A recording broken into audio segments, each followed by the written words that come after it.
Hola, la vez pasada hablé sobre la tragedia y la familia presidencial, sobre la tragedia griega y la democracia. Y esta vez quiero hacerlo más liviano y más breve.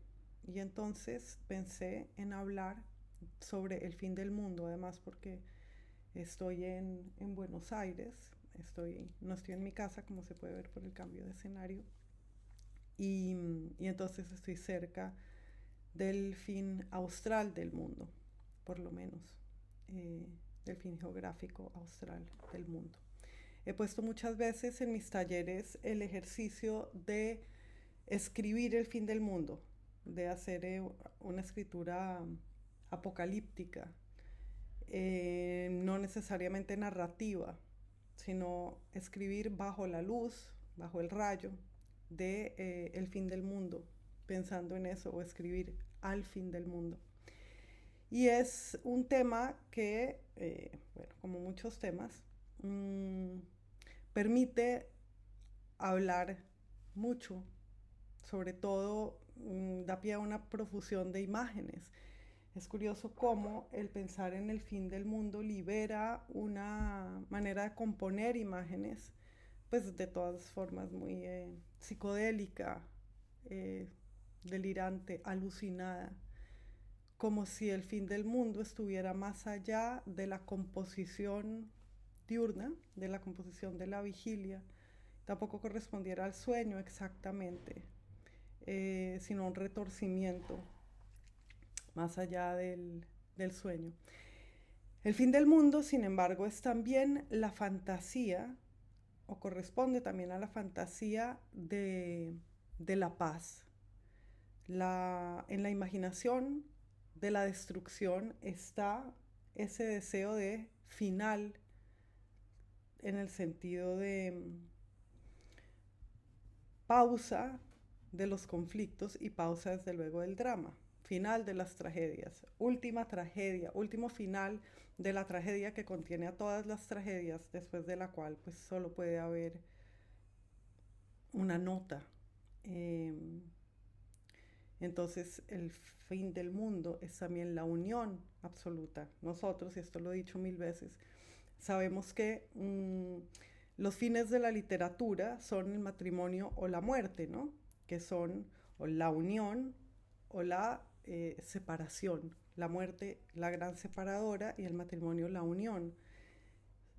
Pero también ambos son el final de la vida, el final de una vida, y ambos son el comienzo de otra y pueden ser reversibles, o más bien lo contrario se puede decir de cada uno de ellos. El matrimonio como eh, muerte y como separación de antes y después, y como eh, origen del desprendimiento, de la puesta en movimiento del tiempo sucesivo de los hijos. Entonces el matrimonio también puede ser visto como una separación, como un inicio de la separación, y la muerte desde luego como una unión y como una reintegración. Pero bueno, en el fin del mundo tal vez estén unidos esos dos finales posibles de la literatura, y el fin del mundo se entienda como un matrimonio final del cielo y la tierra, y un matrimonio pleno que tiene como condición la destrucción de la desposada. Eh, si entendemos el mundo como un lugar plano, como una tabla, y todos sabemos que al mismo tiempo que sabemos desde siempre que el mundo es redondo, también desde siempre tenemos en nuestra imaginación un mundo continuo que se termina, ¿no? Un mundo que va de aquí a allá, del comienzo al final. Y las dos nociones conviven en cada uno de nosotros. Pero bueno, si imaginamos el mundo plano, entonces el fin del mundo es el extremo físico, espacial del mundo. Y es un abismo, ¿no? Una caída sin fondo. Pero una caída que puede ser también hacia arriba, ¿no? Hacia el cielo. Entonces el fin del mundo es el abismo y la caída hacia el abajo sin fondo, la caída infinita, o el ascenso infinito, que también es una caída infinita hacia arriba. Y eso es lo que pasa en el extremo del mundo si el mundo es físico, es decir, lo que pasa si viajas hasta el fin del mundo. Si imaginamos el mundo redondo, entonces el fin físico del lugar espacial, que, perdón la redundancia, que es el mundo, debe ser un estallido, ¿no? Una explosión. La cosa es que la explosión da origen a la dispersión, los muchos pedazos, y la dispersión, la división, es un origen, no un final. O sea, el final estaría en el momento de la explosión, pero en el instante siguiente ya estaría el inicio. Esa es la fantasía del fin del mundo estrellado con otro mundo, como en la película Melancolía. Todo esto me lo inspira, por cierto, un podcast que acabo de grabar con Pablo Moret y que saldrá muy pronto. La fantasía del estallido o del estrello, del estrellazo, que está en él la palabra estrella, es entonces una fantasía de dispersión y de multiplicación. Pero también el mundo redondo puede estar destruido por la violación total de la ley. La violación total de la ley es de la ley de la gravedad, ¿no? De la ley de la gravitación que lo mantiene en su sitio. Y entonces el final de esa bola que flota y da vueltas en el espacio sería también una caída, ¿no? La caída para cualquier lado, la caída hacia adentro del espacio, hacia adentro de un agujero espacial. Bien, tenemos que pensar, detectar en nuestra imaginación esta presencia de la fantasía del llegar y la fantasía del caer. Y está también la fantasía de uno mismo ante el fin del mundo. ¿Cómo se lo imagina?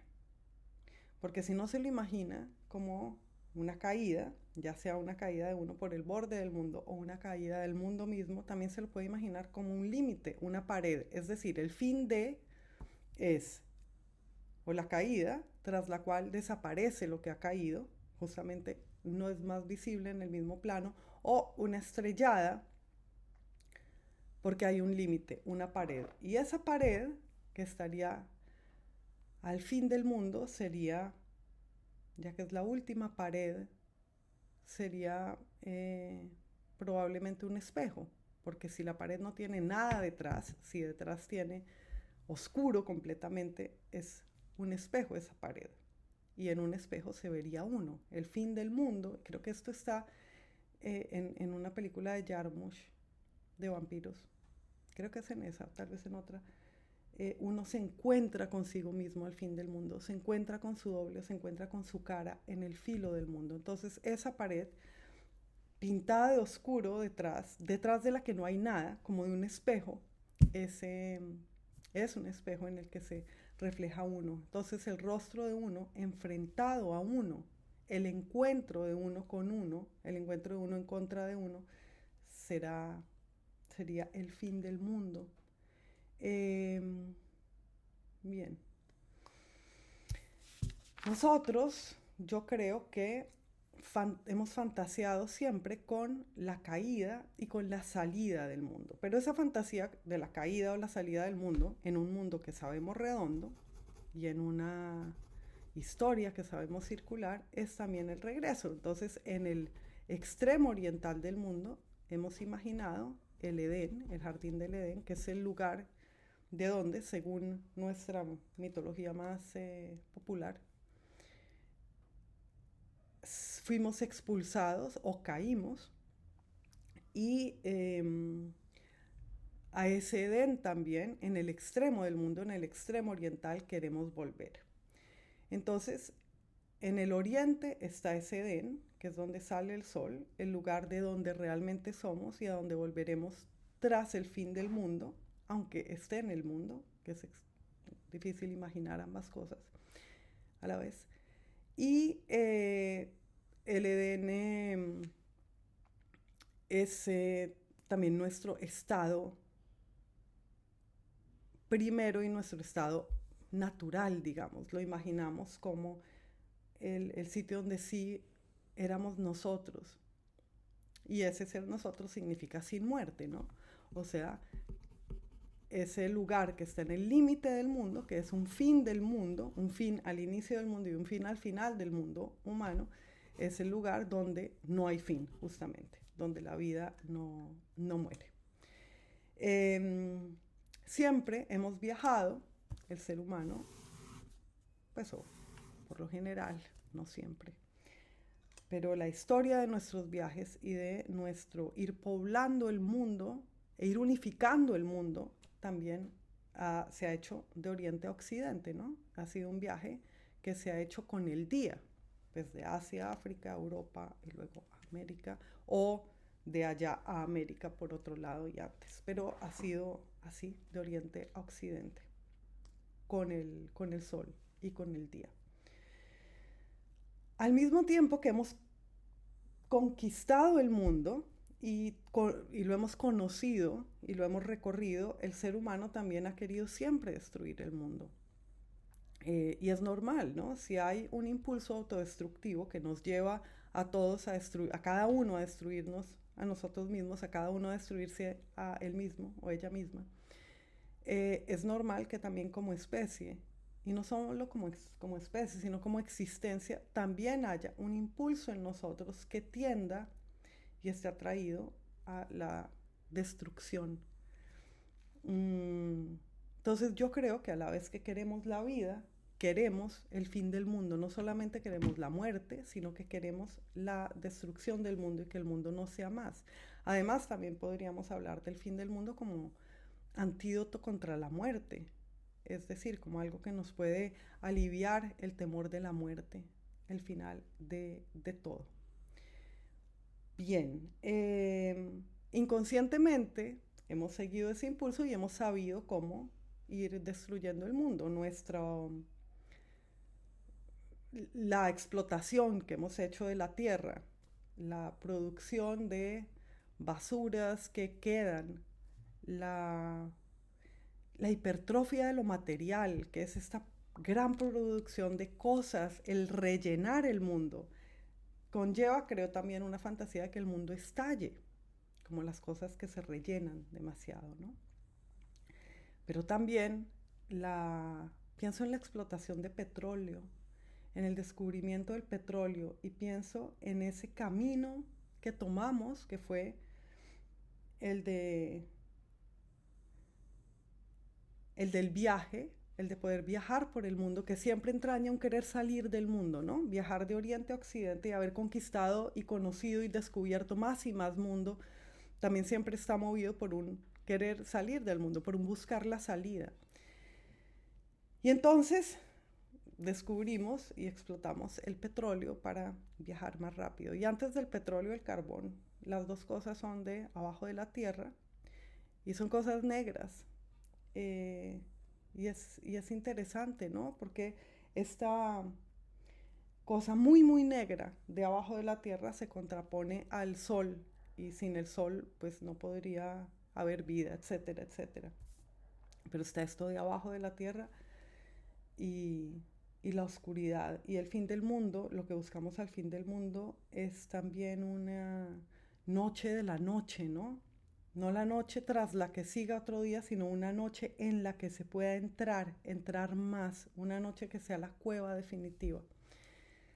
Bien, por cierto, así como hay un impulso y un instinto, también hay una represión de ese impulso. Y así como tenemos todos y como especie el impulso de destrucción del mundo, de la tierra, también tenemos pues la culpa y el escándalo ante esa misma pulsión y que nos sintamos culpables constantemente por haber básicamente viajado de un lado a otro del mundo, porque esos viajes dependían del carbón y dependían del petróleo, pues significa eso, ¿no? Que estamos negándonos y no reconociendo ese impulso. Pero además es injusto con nosotros porque aunque estoy de acuerdo, y conste que digo estoy de acuerdo con que no usemos más combustibles fósiles, pues tenemos que reconocer cuál fue el camino que nos llevó hasta aquí y también su belleza. Entonces, ¿qué más quería decir de esto? Bueno, por cierto, cuando era niña, yo y mucha gente, y la gente de mi generación, nos imaginábamos el fin del mundo como un estallido y, y también como un humo que era la bomba atómica, ¿no? Y imaginábamos que todo podía terminar porque el presidente de la Unión Soviética, el primer ministro de la Unión Soviética, se me acaba de olvidar cómo se llamaba, bueno, sí, presidente o primer ministro, el presidente de la Unión Soviética y el de Estados Unidos, la diferencia era ninguna cuando uno era niño, uno u otro decidía, esto era la imaginación de uno, ¿no? La fantasía, decía tocar el botón que mandaba a explotar la bomba atómica. Pero entonces, en esa imagen que detonaba el fin del mundo, es la imagen de un contacto, de un dedo que toca una máquina. Y pienso en la imagen de la Capilla Sixtina, ¿no? Del dedo de Dios y el dedo del hombre. En este caso, en nuestra imaginación de niños, sin conocer la Capilla Sixtina, ni haber visto sus reproducciones, era el dedo y el botón, el dedo y la máquina. Pero sobre todo me interesa como el contacto, el tocar algo y hundirlo, el apretar hacía que se acabara el fin del mundo. Eh, entonces, eso, como imaginamos el fin del mundo también como el final del sol. Decía, por eso recordé también este podcast que acabamos de grabar con Pablo, decía Pablo como en no sé cuántos miles de millones de años se va a apagar el sol, va a dejar de brillar, se va a, bueno, no voy a seguir diciendo qué es lo que va a pasar porque voy a decir alguna burrada, porque todas esas cosas yo las oigo enseguida, las olvido porque no las entiendo, pero se va a quedar frío y se va a encoger y eventualmente se va a tragar la tierra o algo así. Pero el caso es que el final del camino, el final del mundo, es de todas maneras, si no se acaba antes, se va a acabar con el final del sol. Entonces sí es esa noche más negra que buscamos, esa noche negra que es el petróleo, esa noche negra que es el carbón también, y esa noche que es el interior total. Y es muy bello pensar también en el fin del mundo.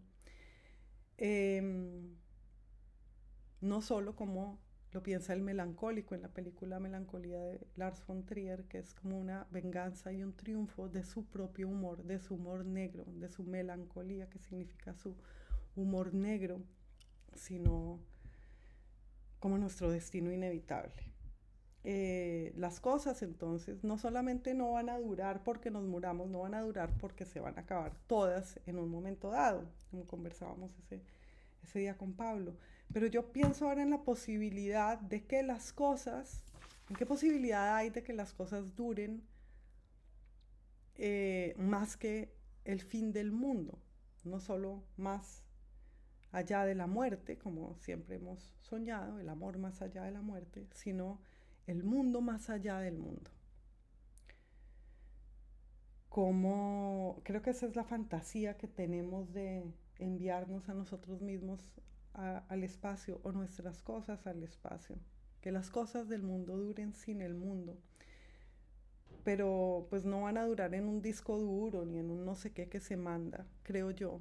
Creo que hay una forma suficientemente sutil para que esté fuera de la ley de gravedad, y que solo así puede durar más allá de la destrucción del mundo. Entonces preguntemos qué sería algo que pese tan poco que no caiga. Eh, ¿Cuál es esa sutileza suficiente? Y ya no me entiendo la letra del resto. Mm, esa, la palabra durar, que está con la palabra duro, ¿no? La dureza y la duración. Y sin embargo, ¿cuál sería la duración de algo? O infinitamente duro, pero que no pese, o infinitamente suave, que no pese, pero que dure. Bueno, en fin, estas notas sobre el fin del mundo.